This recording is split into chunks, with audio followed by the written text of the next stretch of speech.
All right, you guys, last night on Raw, I'm recording this video at 7:27 a.m. on a Tuesday morning. So we had the first match on Monday Night Raw, which was Sheamus versus Rusev. I'm okay with the match. This match right here that they had last night, of course, it looks like it's far from over. I kind of liked it when they went around like the second go around, but of course the match would get thrown out as well because Sheamus was hitting the 10 beats of the battering and all that stuff, whatever. Naomi actually got some talk time, but it was actually during the during the break, and I was like, okay, why not give your women's world champion time during the thing? And then it was interrupted by Brock Lesnar's return. I was like, okay, we understand Brock Lesnar return. People are mad about it, and you're shoving it down our throats. Like, okay, we get it. We need to get the man came back. I had to show it like 8 or 9 different times. And then, of course, Michael Cole, he was trying to apologize to the WWE Universe, of course, for WWE actually showing that, Naomi getting cut off by the Brock Lesnar thing. Of course, John Cena would be on SmackDown this Friday to address Brock Lesnar return and everything like that. So we were going to see what the 17-time world champion will have to say. Also, we did see Charlotte Flair and Alexa Bliss backstage. You guys still can't really get along, kayfabe purposes. But they would end up coming out to the ring and still changing little blows here and there and stuff like that. It was actually pretty funny.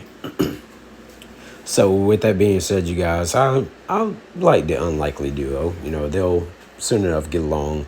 But they will be interrupted by the former women's tag team champions Raquel Rodriguez and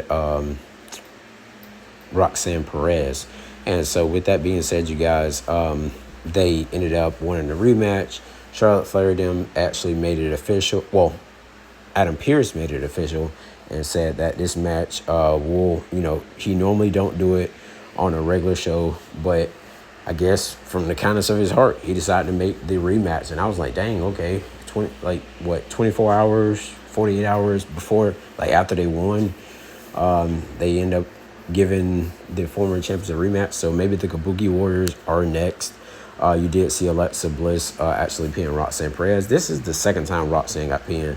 So I guess they don't want Raquel to get pinned. So, but anyways, we did see the Kabuki Warriors backstage with Io Sky, pretty much telling her, yeah, go with your friend. So could we get a heel tag team with Asuka and Kairi Sane?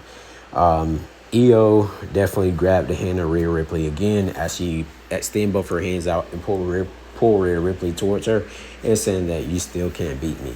So I'm wondering if they're going to make this a thing, you guys, because I know she's definitely going to get involved next week, because I'll tell you about it later on. Anyways, we did get, I don't know what the hell this was, man. Xavier Woods with this big-ass hat on his head. I was like, what the hell is he doing? So Penta actually had a match against Grayson Waller one-on-one. The match was okay. Of course, Grayson Waller is just pretty much like a show-off and everything. But the New Day song would play and they would emerge to the ring at Xavier Woods with that big-ass saucer-looking hat. And I was like, what the hell? But Penta actually picked up the victory over Grayson Waller. It was probably a 3 out of 5 star match. It's okay. But you guys, I still kind of want Penta and Rey Fenix to be together sometime soon. I don't know when.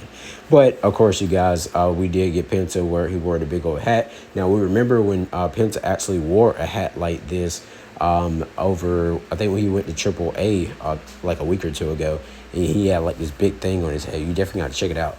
Lyra Valkyria and Bayley would be seen talking backstage, and Lyra told Bayley to stay away from her.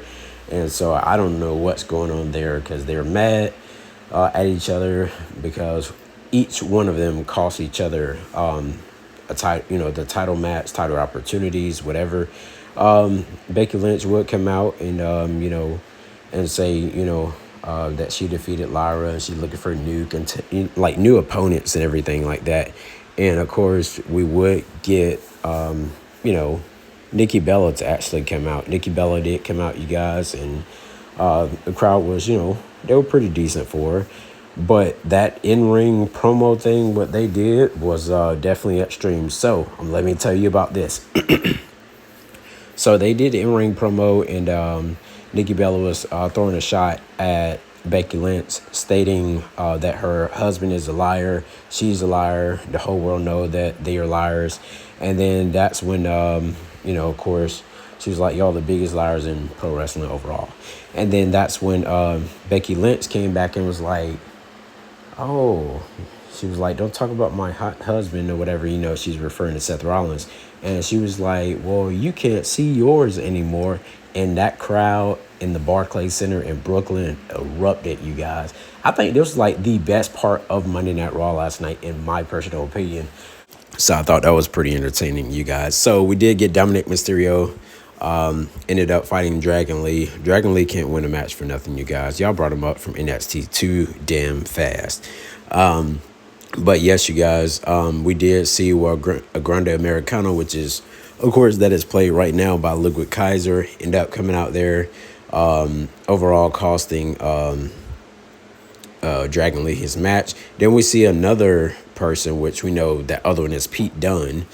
And then after then, you guys, we ended up seeing a third one. I'm like, who the hell is that?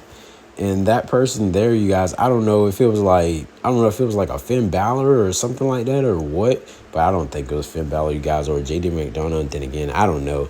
Maybe some of you guys will try to figure this out. And then that person kind of laid down, on the floor, kind of like right there by the ring apron, and Dominic would actually pick up the victory.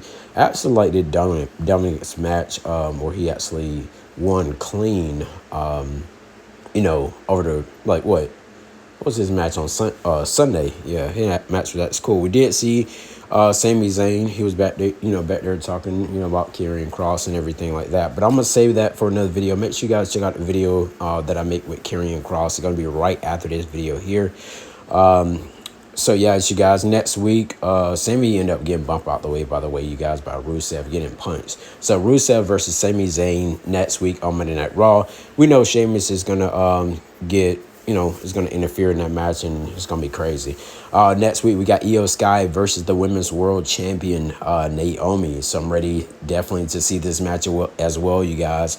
We did see Becky backstage was confronted by Natalya, and, Natalya ended up putting... what's her name? Maxine. I don't see her much on TV, so yeah, Maxine. But I wanted to go back, you guys, where we kicked off the show with the new World Heavyweight Champion, Seth Rollins. And you can see Paul Heyman, little dumb-looking ass out there, just talking about saying, CM Punk, OTC, and all that other bull mess that he does.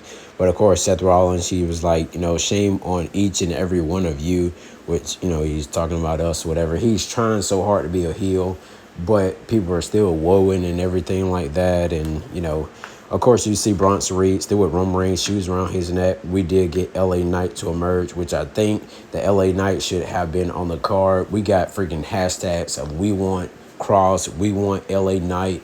Like, WWE, y'all got to do something. Like Triple H, you got to get your big nose out your ass or something. I don't know. But, you guys, with that being said, LA Knight did come out there and, pretty much... challenged Seth Rollins to a match.